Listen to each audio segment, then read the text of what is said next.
Hey YouTube, this is Prepper One. Welcome to Boots on the Ground and News You Should Know. Thank you for everyone that has supported us by buying one. If you like it, please go and leave a review. Reviews are the only thing that keeps products moving on Amazon. So let's get right into it. This comes from someone from the Philippines. They have given us lots of information in the past, but they write, a massive protest erupted in Metro Manila over a scam involving nearly $2 billion in fraudulent flood control projects. Congressional hearings been going for weeks. On Sunday, multiple protests took place, one of which involved paid actors and turned violent, resembling Antifa-style tactics with arson, motel cocktails, and other disturbances. Last week, China attacked another Filipino boat, an incident that went largely unreported in Western media. Also, they said a major typhoon tore through the area like a buzzsaw. They also said, very important, Chinese-funded condo construction has nearly halted here. Half-finished skyscrapers, condos now boarded up with only a token security guard, are now common sights across the city, and that would be in Manila, the Philippines. Chinese money laundering is reportedly occurring as well. A friend who sells grain mill equipment shared that one of his customers was offered the same equipment he sourced from a Chinese, same company, same product, but at least 30% below his cost. This suggests Chinese money is fleeing the country, since direct money transfers from China to foreign accounts are heavily restricted for many companies and individuals. Some Chinese nationals are purchasing goods like grain mills equipment or plastic pellets, anything they can sell abroad. They sell this item at a discount below the actual cost as long as the payment is received outside of China in US dollars or other currency. This practice is tied to how the Chinese are laundering money. So I found that very interesting. Everyone is trying to get out of China or get out of the dollar, get somewhere safe. President Trump also said that he's going to designate Antifa and other radical left-wing groups as terrorist organizations. Also, he said that immediate huge tariffs are going on pharmaceuticals, anything made for medicine, pharmaceutical companies.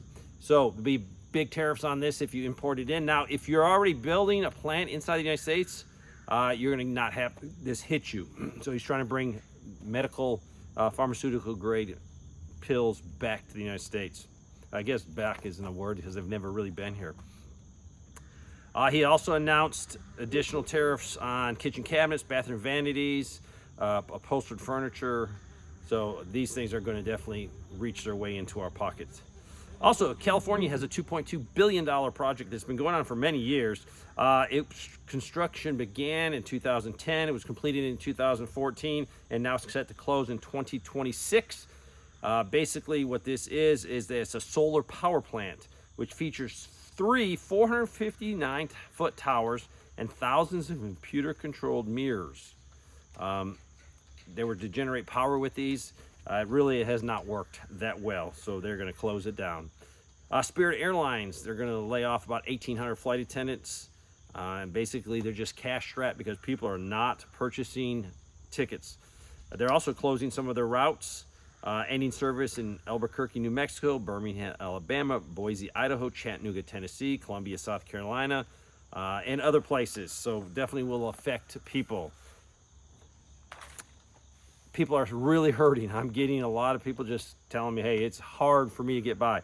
And this statistic, more than 2 in 5, that's 44.4% in the U.S. homeowners and renters are struggling to afford their regular rent or mortgage payments. I'm hearing now that some people are just deciding not to pay rent. They're going to stay in there for a certain amount of time, and then they will get evicted, but they just don't have the money. Starbucks is also hurting. They're going to close about 1% of their locations. They're laying off about 900 jobs. Just more proof that we are in a slowdown. And you've probably all heard the defense secretary has ordered hundreds, I think 800 generals or admirals to meet him in Virginia next week. So no idea. I've never heard of something like this. So we don't know what's going on. Are they going to take us to war? Is he going to give them a pep talk? I don't know. But all these generals and admirals will be together in one place. Not a good thing if someone is wanting evil attention. Raleigh, North Carolina, this is a boots on the ground. I see a continuation of woods, trees, and homes being knocked down in low-income neighborhoods in exchange for building a neighborhood full of high-income apartments. And this is in Raleigh, North Carolina. He says the main roads are flooding badly around here because they don't have enough drains, or they don't have enough areas for the water to absorb, and that's probably because they're just building up and building up. NORAD has detected the 2 Russian nuclear bombers and fighter jets that were operating close to the Alaska air defense zone. So we sent some jets up there to confront them or to put eyes on them. But a lot of these are happening over in Europe, just more and more. And these little incidents could create a very bad position for us to be in. Could lead to a war. Also, Russia is helping train Chinese airborne forces in assault tactics and hybrid warfare. So they're actively helping them, and they're thinking maybe they're going to use this for an attack. China can use that to give them more capabilities. I hope you've been watching gold and silver. Unbelievable running gold and silver. Silver's up about 3% today. Someone is putting Federal Reserve notes into either gold or silver, and the whole world is. Federal Reserve banking systems, they're pouring money in, trying to get something that's worth something. Probably been following the storms out near me off the coast of South Carolina. There's one hurricane already, and then there's another storm that could turn into a hurricane. So I'm watching that because a year ago we had a massive hurricane rip through here. My culvert's still out on the county or state road right near my house. It's been a year, still haven't fixed it. That doesn't speak well for our leadership.